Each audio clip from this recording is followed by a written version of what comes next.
folks, welcome back to my Kitten Reads. I'm Eleanor and this is my April wrap-up, including my Magical Readathon Hours exam wrap-up.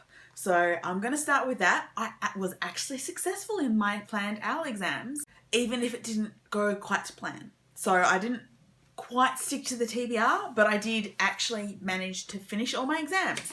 So the first exam, because my goal for the Magical Readathon is to be a magical writer or journalist, I needed to pass my History of Magic exam, my Muggle Studies exam, and at least one other.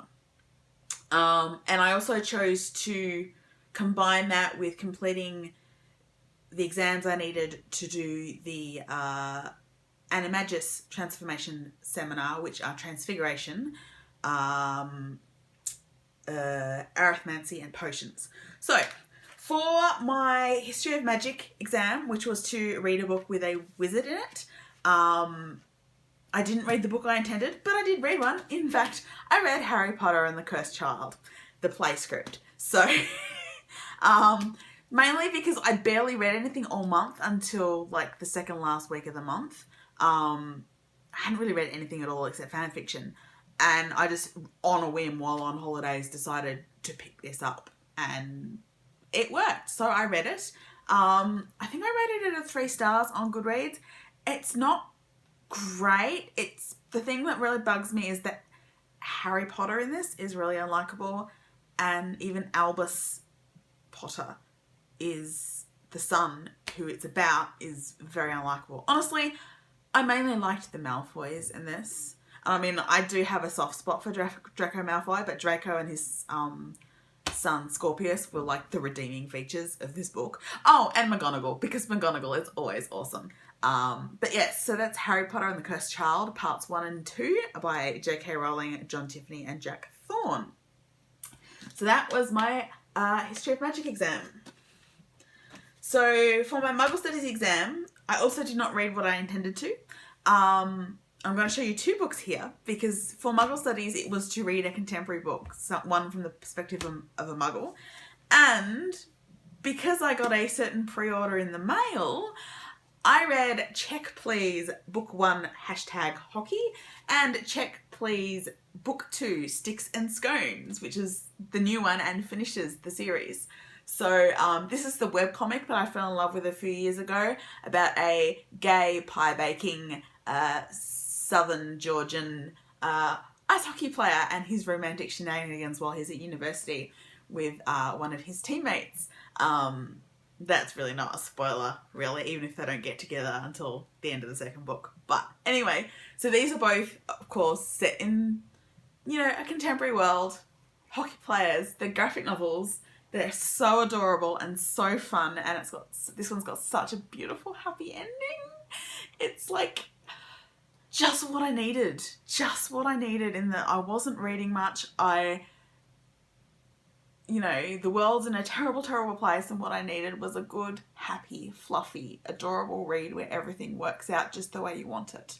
So I read these. And so I suppose technically this one, as it's the new one that I hadn't completely read before because I was behind on the webcomic, is what I'm counting for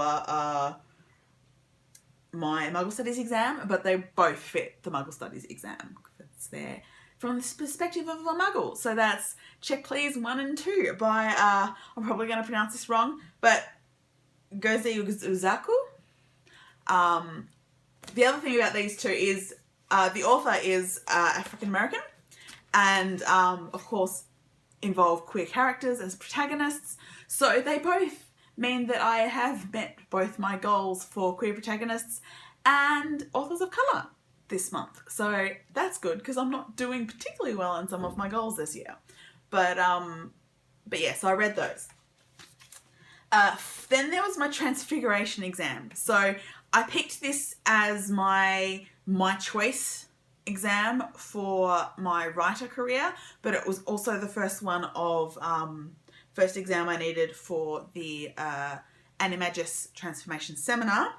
So, and the theme for that was to read a book that includes shapeshifting. And so I read Frog Kisser by Garth Nix. So this is a sort of YA, I would say, probably.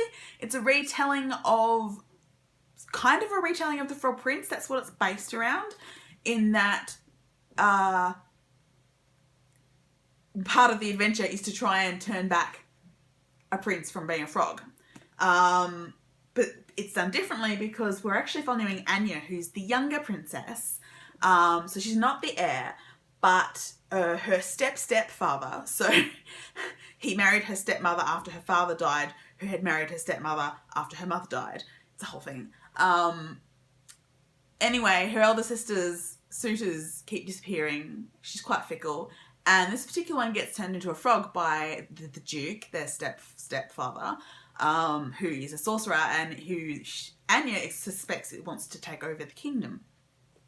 But of course, the elder sister, who's a bit flighty, doesn't want to kiss a frog. So she makes Anya's sister promise to fix it.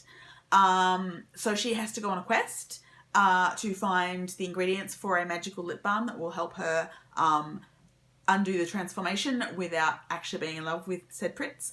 But she also ends up accidentally on a quest to find allies to defeat the Duke and bring back the essential charter of rights and wrongs, which used to be the law of the land before one kingdom split into many different kingdoms. So it's hilarious, it's funny, it's witty, there are talking dogs. There turns out to be a lot of people turned into frogs and at least one person turned into a newt. Also, one particular character who kind of tends to accidentally turn himself into an owl when he panics. And there's also a lot of references to not only fairy tales of different types, and there are lots of different fairy tales reference, but also pop culture. There was a really, I probably missed some of them, but there was a really funny Sword in the Stone reference that I really liked. And there was a really funny Lord of the Rings reference from one of the dogs that I really liked. Yes. Pause, friend, be smelled, and enter. Something like that anyway. So I loved this. This was a fantastic read. It was a 5-star read. I would really, really recommend Frog Kisser by Garth Nix. And that was for my Transfiguration exam. So for my Arithmancy exam, I had to read a book that was an opposite. So basically a genre that I don't usually read. So I picked up this, which is Anne Finds the Tulip Touch. It's sort of a children's middle grade book, I think. And it's sort of a bit of a thriller. It's a bit uncomfortable. Don't really like the characters.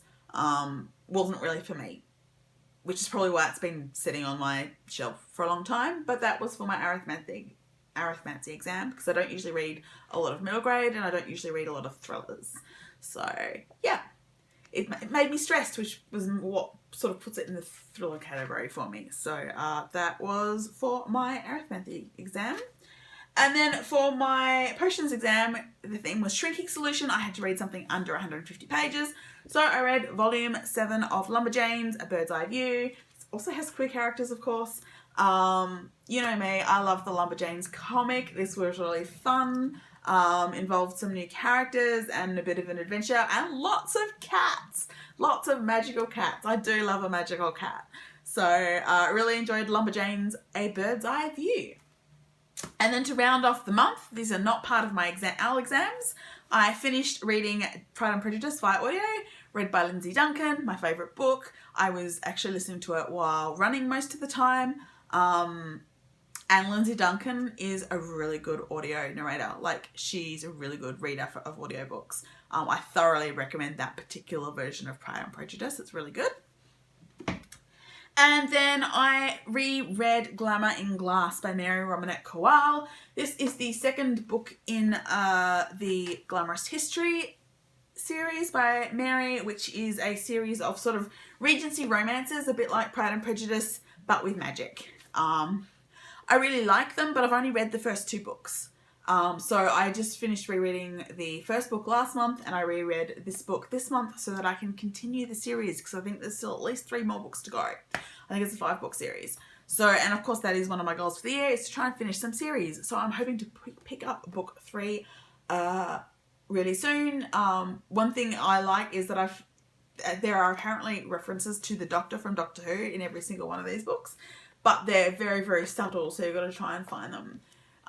Essentially, there's a doctor in each book, I think. But yes, so, but it's romantic, it's Regency.